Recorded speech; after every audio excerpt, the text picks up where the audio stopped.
నువ్వు తక్కువ చేసుకోకు, అదే నిజం అనుకుంటానని. ఈ సూక్తి ఈ మధ్య నేను 4-5 ఏళ్ల క్రితం చూశాను ఎక్కడో. అమ్మ బాబోయ్, పొరపాటు చేస్తున్నామని గ్రహించాను నేను.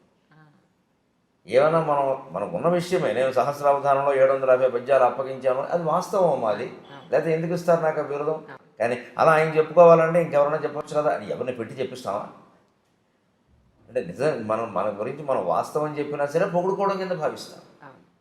అలాగే బోళాతనంగా నాకేమిటో అలా గలగల అలా మాట్లాడడం అలవాటు అంటే అంత బాగుడని ఆయన ఒప్పుకున్నారుగా అంటే. అందుకే ఈ ప్రవృత్తులు ఎప్పుడైతే చూస్తున్నామో, లోకాన్ని చూస్తుంటే మన వల్ల లోకం ఎదగడం అనేది ఒక పారిశ్రమ అయితే, లోకం వల్ల మనం కూడా ఎదుగుతాం. లోకాన్ని చూస్తున్న కొద్దీ కొన్ని అనుభవాలు వస్తాయి. నాకు వచ్చిన అనుభవం ఏమిటంటే, మనకి గాంభీర్యం లేదు. ఈ శివానందరాజులో శ్లోకం చదివినప్పుడల్లా నన్ను అది ఎత్తి పొడుస్తున్నట్టుగా ఉండేది. నీవు ఉందా? మిగిలిన అందులో ఉన్నాయి. ధృతి, ధైర్యంగా ఉండడం, ఇంద్రియ నిగ్రహం ఉండడం, ఇవి నాకు భగవంతుడి దేవాలు నాకు ఉన్నాయి. గాంభీర్యం తక్కువ నాది. ఎందుకంటే ఉన్నదన్నట్టు మాట్లాడేయడం, చెప్పేయడం. అందువల్ల గొడవలు ఏమి రాలేదు. అది పెద్ద నాకు ఎప్పుడు సమస్య కాలేదు. కానీ అనవసరంగా ఎందుకు మనం చెప్పాలి అసలు విషయం? మన ఇంటిదే కావచ్చు, మనం ఎవరితో పొద్దున్న కాసేపు మాట్లాడాం, ఆ మాటలు మనకి ఇంకోటితో చెప్పాల్సిన పని ఏంటి అసలు?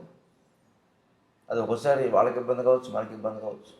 అందుకని గంభీరంగా ఉందాం. నేను ఒక 7-8 ఏళ్ళుగా ప్రయత్నం చేసి ఉంటున్నా. ఆ గాంభీర్యాన్ని మీరు చూసుకోండి. కరెక్ట్ చెప్పారండి. కోపానికి గంభీరానికి మధ్య తేడా ఉంది. అది గాంభీర్యం మనిషి అలవాటు చేసుకోవలసిన లక్షణం. ఎవరైనా, ఆడ మగ ఎవరైనా. కోపం అనేది సరే ఎప్పుడైనా ఉండకూడదు. కోపం అనేది ఎప్పుడు మనకి పద్ధతిలో ఏం చెప్తాను, కోపం తెచ్చుకోవాలి. ఆయన చెప్పారు కాబట్టి అలవాటు చేసుకున్నానని నాకు అర్థమైంది. నేను అనుకుంటున్నాను ఈయన 3 పూట్ల జపం చేస్తారు, అర్ధగంట చొప్పున. అది చాలా లోతైన పుస్తకాలు చదువుతూ ఉంటారు, ఆ విశ్లేషణ చేస్తుంటారు. అది సహజంగా వచ్చింది అనుకున్నాను నేనే ఈ శ్లోకాన్ని చూసి ఇలా నేర్చుకున్నాను అని చెప్తున్నారు. ఇప్పుడు అర్థమైంది నాకు. సార్, జనరల్గా మీ డే ఎలా స్టార్ట్ అవుతుందండి? మంచి ప్రశ్న, ఎంతవరకు ఎక్కువ మంది అడిగిన ప్రశ్న. 5:30కి లేస్తాను, 5:20కి లేస్తాను. ఎందుకంటే 10:20కి పడుకుంటాను సరిగ్గా. 7 గంటల లెక్క. మధ్యాహ్నం గంట లెక్క. మధ్యాహ్నం 1:30, 2:30. అందులో సాధారణంగా తేడా ఉండదు. 10 నిమిషాలు అటు ఇటు ఉండొచ్చు, కానీ తేడా ఉండదు అసలు. ఆ గంట సేపు మధ్యాహ్నం, రాత్రి 7 గంటలు, 10:20, 5:20. సరే 6:30 వరకు కాలకృత్యాలు, స్నానపానాలు సరిపోతే ఏమీ కాఫీ టీలు కానీ ఏమీ పుచ్చుకోవడం ఉండదు. 6:30కి టీవీలో వచ్చే నా కార్యక్రమం వీలైతే నేనే చూస్తాను ఇంట్లో ఉంటే. ఎందుకంటే మనం శ్రోతగా వినడం వేరు, చెప్పడం వేరు. ఇప్పుడు ఎక్కడెక్కడ శ్రోతలు ఇబ్బంది పడతారో, సాగదీసాం అనుకుంటారు, లేకపోతే చెప్పలేదు అనుకుంటారో, ఇంకా చెప్పాల్సింది అనుకుంటారు, అవన్నీ మనకు తెలుస్తాయి. అందువల్ల వీలైతే చూస్తాం. లేకపోతే వేరే ఊళ్ళో ఉంటే ఇంక మళ్ళీ ఏదో యూట్యూబ్ చూడడం, లేకపోతే ఏదో స్మార్ట్ ఫోన్ పెట్టుకోవడం, ఇవన్నీ అసలు మనకు లేవు. ఇంకా ఏదో హోటల్లోనే ఎక్కడ ఉంటే టీవీలు కుదరదు. ఎవరింట్లో ఉన్నా పొద్దునే వెళ్ళి టీవీ పెట్టమని చూస్తే అక్కడి నుంచి వాళ్ళు కాఫీ పట్టుకొస్తారు, అక్కడి నుంచి పత్రిక వస్తుంది, ఇంక ఇవన్నీ కుదరవు. ఏదో వారంలో 1-2 రోజులు కుదిరితే చూస్తాను, లేకపోతే వెంటనే నా జపానికి నేను వెళ్ళిపోతాను. సరే, సహజంగా మనకి కులాచారం ప్రకారం వచ్చిన సంధ్యావందనం ఉంది, అది గాయత్రి జపం. అది అయిపోయాక 8 వరకు పూర్తిగా నా జపదపాలు, పారాయణలు ఉంటాయి. నాకు పొద్దున్న సంధ్యావందనం తర్వాత నేను చేసేది ప్రత్యేకమైన జపం ఏం లేదు, గాయత్రి జపం ఒకటే. తర్వాత ఎక్కువ పారాయణ చేస్తాను. అంటే పారాయణ అంటే మళ్ళీ ఒకటే రోజు విష్ణు సహస్రం, రోజు లలిత సహస్రం ఇలా నియమంగా చదవడం కాదు, గ్రంథ పఠనం అనాలి దాన్ని, పారాయణ అనడానికి లేదు. గంటలో 6 పుస్తకాలు చదువుతాను. ఒకటి శివపరమైంది, ఒకటి విష్ణుపరమైంది, ఒకటి అమ్మవారి పరమైంది. మన హిందూ ధర్మంలో వీళ్ళు ప్రధాన దేవతలు, ఈ ముగ్గురు. ఇంకొకటి ప్రత్యేకం 10 నిమిషాలు శంకర సాహిత్యం, శంకరాచార్య సాహిత్యం. తెనాలి సాధనా గ్రంథ మండలి వాడు 21 పుస్తకాలు వేశాను. భగవంతుడి దేవల్ల ఆ 10 నిమిషాల సమయం పెట్టుకోవడం వల్ల నేను సుమారుగా హైదరాబాద్ వచ్చాక మొదలుపెట్టిన ఆ సాహిత్యాన్ని 8 ఏళ్లలో 21 పుస్తకాలు పూర్తి చేశాను. ఒక్కొక్కటి 400 పేజీలు ఉందే పుస్తకం. ఒక్కొక్కటి 400 పేజీలు ఉంటుంది. రోజుకి 10 నిమిషాలు మాత్రమే కేటాయించి నేను 8 ఏళ్లలో 21 × 400 అన్ని పేజీలు పూర్తి చేశాను. అలాగే శంకర సాహిత్యం ద్వారా యోగ వాసిష్టం నాకు బాగా ఇష్టమైన గ్రంథం. నాకు పూర్తి నిశ్చింతైన జీవితాన్ని ప్రసాదించిన గ్రంథం. నిజంగా వాల్మీకి మహర్షికి వశిష్ఠ మహర్షికి నేను రుణపడి ఉన్నాను. దాన్ని రచించింది వాల్మీకి, చెప్పింది వశిష్ఠుడు. అది నా మీద ప్రభావం చూపించినంతగా మరి ఏ గ్రంథం చూపించలేదు. నా జీవితం కూడా నా మీద అంత ప్రభావం చూపించలేదు, ఆ గ్రంథం అంత చూపించింది.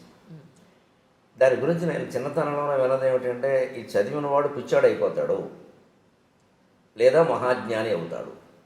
అయితే మహాజ్ఞాని అవుతాడు, లేదా పిచ్చివాడు అయిపోతాడు. మా ఊళ్ళోనే అటువంటి పుస్తకం చదివి పిచ్చాడు అయిన వాడు మేము చూసాం. ఈయన ఎందుకు ఇలా పిచ్చాడు అయ్యాడని మా అమ్మని అడిగితే, ఫలానా గ్రంథం చదివి ఇలా అయ్యాడు అని చెప్పింది. ఏముంది అసలు ఆ గ్రంథంలో మీరు చదివాను? మొత్తం జగన్ మిథ్య అని ఉంటుంది. బ్రహ్మసత్యం జగన్ మిథ్య, శంకరాచార్య చెప్పిన సిద్ధాంతం వేదంలో ఉన్నదే. కానీ చాలా పచ్చికి నిజాలతో, మనం మొహం బద్దలైపోయే నిజాలతో చెప్తాడు. ఇది నువ్వు ఒప్పుకోకపోవచ్చు, కానీ సత్యం అంటాడు అంతే. అందరూ చదవచ్చు అంటారా? అందరూ చదవచ్చు, కానీ అంటే దానికి తగిన పరిపక్వత ఉండాలి. ఇప్పుడు ఆ పరిపక్వత లేకుండా చదివితే పిచ్చాళ్ళు అవుతారు. మా ఊళ్ళో నాయుడు అని ఒక ఆయన ఉండేవాడు. ఆయన ఇలా పాపం తిరుగుతూ ఏదో ఆయనలో పద్యాలు పాడుకుని మాటలు పాడుకునేవాడు. అతను అందరూ పిచ్చివాడు అనేవారు. మా అమ్మని ఏమిటమ్మా అతను అంటాడంటే, అతను 2 పుస్తకాలు చెప్తారా, యోగ వాసిష్ఠ అంటే అదొకటేను, సీతారామాంజనేయ సంవాదం అని ఒకటి ఉంది తెలుగులో. పరశురామ పంతులు లింగమూర్తి గురుమూర్తి గారు రచించాడు. అంటే సీతాదేవి హనుమంతుడు కలిసి రామతత్వం గురించి చర్చిస్తారు.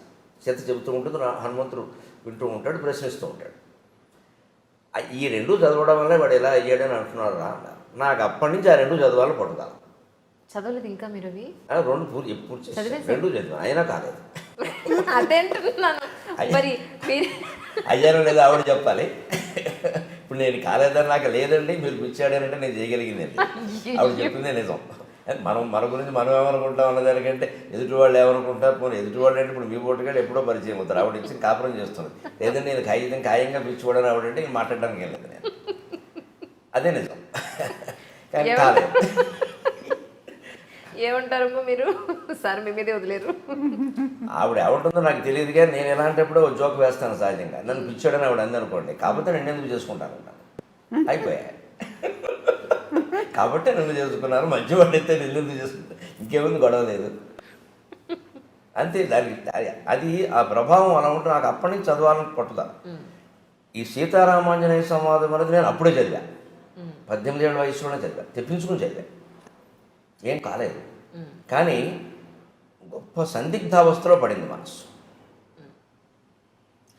ఏదో అపూర్వమైన సత్యం ఉంది, మన స్థాయికి మనకు అర్థం కావట్లేదు జగత్తు గురించి. అదే మనం ఇంకా చదవాలి. ఈ అండంలో ఏమైందంటే, మనస్సు హేతుబద్ధత లేనిది మనం అంగీకరించొద్దు అనే నియమానికి వచ్చేసింది, ఆ ఆలోచనకు వచ్చేసింది. అందుకే 18 ఏళ్ల ప్రాయంలో నేను నాస్తిక్ గ్రంథాలు, కమ్యూనిస్ట్ గ్రంథాలు కూడా చదివాను. క్యాపిటల్ చదివాను, రంగనాయకం గారి పుస్తకాలు చదివాను, శ్రీశ్రీ రచనలు చదివాను, చలం పుస్తకాలు చదివాను, విస్తృతంగా చదివాను. ఇంకా చదవడం అంటే అప్పటికి ఇప్పటికీ ఒకటే అలవాటు, పట్టుకోవడం. ఇంకా అయితే అప్పటికి ఇప్పటి తేడా ఏంటంటే, అప్పుడు ఒక పుస్తకం పట్టుకుంటే అదే చదువుతూ ఉండేవాడిని. ఇప్పుడు అలా కాకుండా నా మనస్సు నేను నిగ్రహించుకుని ఏ పుస్తకం అరగంట మించి చదవను.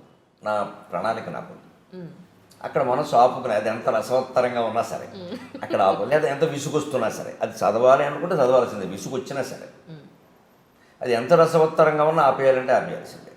మన మనసు మీద మనకు నియంత్రణ లేకపోతే ప్రపంచంలో ఏం చేయాలి? వీళ్ళ ప్రపంచంలో అనేక సంక్షోభాలకు అదే కారణం. వ్యక్తి జీవితం పాడవడానికైనా, మొత్తం ప్రపంచ యుద్ధాలకైనా మనస్సు మీద నియంత్రణ లేకపోవడమే కారణం. ఆ నియంత్రణ నాకు శివానంద లహరి చదివాక కలిగింది.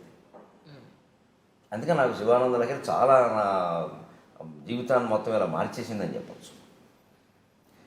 అలాగా ఉండడం వల్ల ఆ యోగ వాసిష్టం తర్వాత నేను పూనికి దాన్ని సంపాదించాలని చూస్తుంటే విచిత్రంగా ఎక్కడో దొరకలేదు నాకు అది.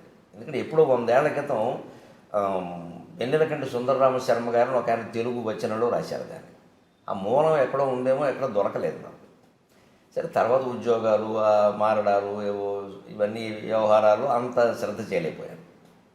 తర్వాత మళ్ళీ చదవాలనే తృష్ణ కలిగాక చాలా విచిత్రంగా ఏదో ఉయ్యాల్లో పిల్లాన్ని పట్టుకుని ఊరంతా తిరిగామన్నట్టుగా మా ఇంట్లో మా నాన్నగారు ఇచ్చిన 30 పుస్తకాల్లో అది ఉంది. ఆ పుస్తకాలు ఏవో తాటాకు పుస్తకాలు ఎక్కువ ఆయన ఇచ్చినవి, తాటాకు పుస్తకాలు. మరి మనం ఏం చదువుతాం, ఎవరికో ఇద్దాం లేనట్టుగా ఉండి ఒకటి, తర్వాత అశ్రద్ధ వల్ల కొంత ఏదైనా ఆప్ చేసాం. సరే, ఆయన మా నాన్నగారు వేద పండితుడు, అవధాని, వేదంలో అవధాని అంటారు. వేద సంబంధమైన పుస్తకాలు మనకెందుకు వచ్చి మనం ఏమైనా చదవలేదు, ఏదో తప్పు స్వరంతో చదివితే లేనిపోని ఇబ్బందులని అలాంటి పెట్టారు. అనుకోకుండా ఉన్న ఆ పుస్తకాల్లో ఇంచుమించు ఒడిలిపోతూ పుస్తకం పేజీ ముట్టుకుంటే చినిగిపోయేలా ఈ పుస్తకం దొరికింది. యోగ వాసిష్టము, ఇలాగ వెన్నెలకంటే సుందరరామ శర్మ అనువాదము. ఓ ఇదేమిటి ఇక్కడ పెట్టుకున్నాం మనం దీన్ని అని వెంటనే నేను అప్పుడు చదవడం మొదలుపెట్టాను. అప్పటికి 47 వయసు వచ్చేసింది. ఈ సీతారామాంజన సంవాదం ముందే చదివాను కానీ ఇది చదివాను. అప్పుడు మొత్తం ప్రపంచం ఎలాగా విడిపోయినట్టు అంతే నాకు. ఒక ప్రయోగశాలలో ఓ పుష్పాన్నో వస్తువునో అడ్డుకోత నిలువుకోత గీసేసి బకబకాలుగా విడదీసి పరిశోధన చేసి ఇదండి దీని విషయం అని బయట పెట్టేస్తాడు శాస్త్రవేత్త. నాకు జగత్తుకు సంబంధించిన విషయం అంతా బయటపడిపోయింది అంతే. ఇది నథింగ్. దీని గురించి మనం ఆలోచించాల్సింది లేదు. ఏదో నిర్ణయించబడిందో అది నడుస్తుంది, నడవని. మనం చేయాల్సింది ఏదో చేద్దాం. దేనికి చింతించాల్సిన పని లేదు, దేనికి పొంగిపోవలసిన పని లేదు. అప్పటికి నేను సహస్రావధానం కూడా చేసేసాను.